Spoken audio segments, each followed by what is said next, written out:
নমস্কার, আমার নাম রোজ অধিকারী। আমি ইউনিভার্সিটি বিটি অ্যান্ড ইভিনিং কলেজের বিএড বিভাগের ফার্স্ট সেমিস্টারের ট্রেনি।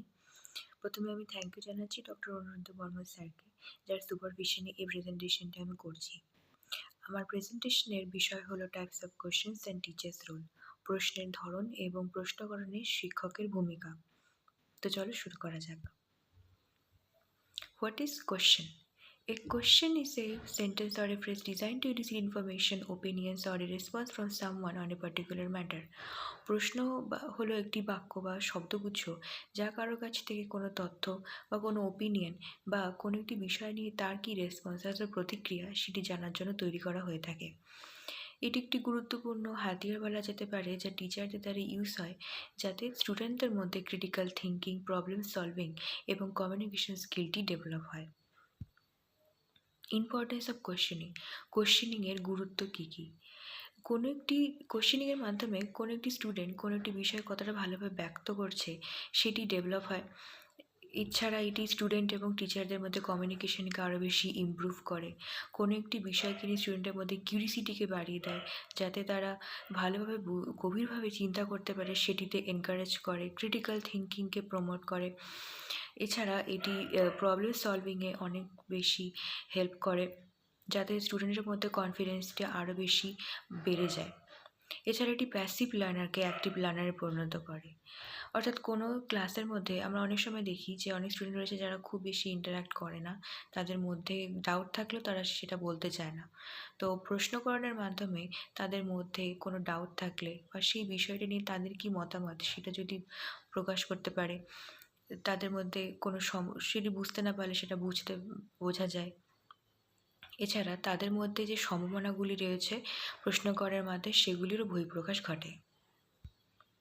টাইপস অফ কোয়েশ্চেনের মধ্যে মূলত আমরা 4 ধরনের কোয়েশ্চেন নিয়ে আলোচনা করব: closed ended questions, open ended questions, convergent questions এবং ডাইভার্জেন্ট কোয়েশ্চেন্স।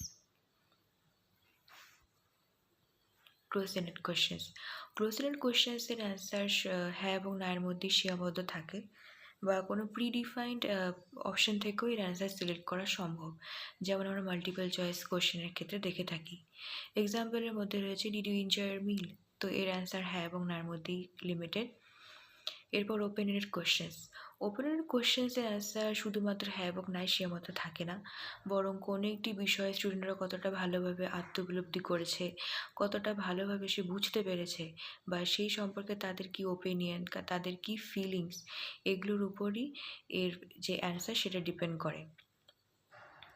এর এক্সাম্পলের মধ্যে how did you approach that problem, তুমি সেই সমস্যার কীভাবে সমাধান করবে, তো এটির অ্যান্সার হ্যাঁ এবং নায়ের মধ্যে সীমাবদ্ধ নয়, এটিকে আমাকে ডিপলি ডিসকাস করতে হবে।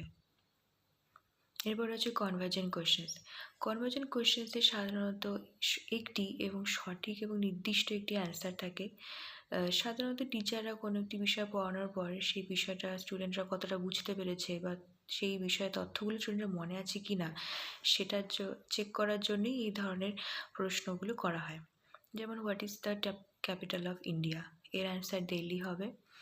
ডাইভার্জেন্ট কোয়েশ্চেন্সে কোনো নির্দিষ্ট উত্তর থাকে না, বরং কোনো একটি বিষয়কে স্টুডেন্টরা কত ডিপলি বা কতটা ব্রডলি ভাবতে পারে সেটার উপর এর অ্যান্সার ডিপেন্ড করে। যেমন what if there were no gravity on earth, যদি পৃথিবীর মধ্যে কোনো মধ্যাকর্ষণ বল না থাকে তাহলে কি হবে, তো এটিকে আমি কোনো নির্দিষ্ট এর উত্তর দিতে পারবো না, বরং এটিকে আমাকে আরও গভীরভাবে ভেবে এবং নিজের রিজনিং অ্যাবিলিটিকে কাজে লাগিয়ে অ্যান্সারটা দিতে হবে। Nature of questioning in the classroom, প্রশ্নকরণের ধরন কীরকম হওয়া উচিত ক্লাসরুমের ক্ষেত্রে। সবসময় স্টুডেন্টদেরকে বোধগম্যতামূলক বা স্বরমূলক প্রশ্ন করা উচিত যাতে তারা বেসিক ডেটাটাকে অ্যাকিওর করতে পারে, আয়ত্ত করতে পারে। এছাড়া স্টুডেন্টদেরকে কোনো একটি তথ্যের যে মৌলিক এককগুলো রয়েছে তাদের মধ্যে যে সম্পর্ক সেটা তারা বুঝতে পারে, সেটা যাতে তারা এক্সপ্লেন করতে পারে। এছাড়া তারা যাতে জেনারেল যে কনসেপ্টগুলো সেগুলিকে যাতে গঠন করতে পারে। তাছাড়া স্টুডেন্টদের প্রশ্ন করার পর একটু সময় দেওয়া প্রয়োজন, বেশি যাতে তারা সেই প্রশ্নটা নিয়ে ভাবতে পারে, আরও গভীরভাবে ডিসকাস করতে পারে। এবং এই টাইম দেওয়ার ফলে অনেক স্টুডেন্টরাই আছে, অনেক বেশি পরিমাণে স্টুডেন্ট এই প্রশ্ন উত্তরের ক্ষেত্রে অংশগ্রহণ করবে। এবং স্টুডেন্টদের এমন প্রশ্ন করা উচিত যাতে তারা যে কোনো একটি বিষয়ে তাদের যে ধারণাটা রয়েছে বা তারা যে তথ্যগুলো অর্জন করেছে বা কোনো একটি বিষয়ের যে নীতিগুলো সেগুলো কাজে যাতে লাগাতে পারে, যাতে ডিফারেন্ট সিচুয়েশনে কীরকম উত্তর হতে পারে সেটা তারা বলতে পারে। টিচার্স রোল ইন কোয়েশ্চেনিং, প্রশ্নকরণের ক্ষেত্রে শিক্ষকের ভূমিকা। প্রশ্নকরণের ক্ষেত্রে শিক্ষকরা অনেক গুরুত্বপূর্ণ ভূমিকা পালন করে।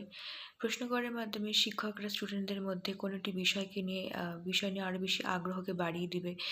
তাছাড়া যাতে তারা স্টুডেন্টরা অ্যাক্টিভলি কোনো এক লেসনে ইনভলভ হতে পারে সেদিকে খেয়াল রাখবে।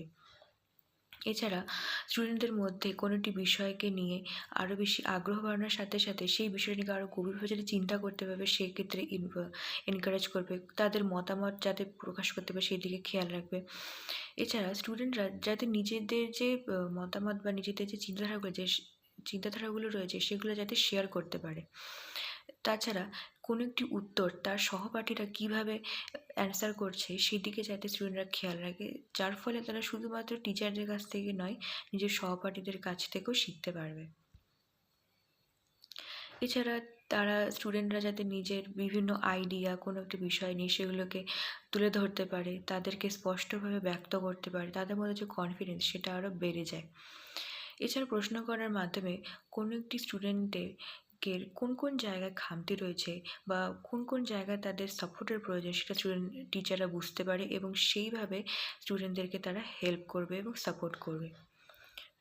প্রশ্নকরণের মাধ্যমে শুধু টিচাররাই প্রশ্ন করবে না, বরং টিচাররা স্টুডেন্টদেরকেও প্রশ্নকরণের ক্ষেত্রে এনকারেজ করবে, যাতে তারা নিজেরাও প্রশ্ন করে, আরও বেশি পরিমাণে টপিকটাকে এক্সপ্লোর করে এবং তার থেকে জ্ঞানটাকে অর্জন করে।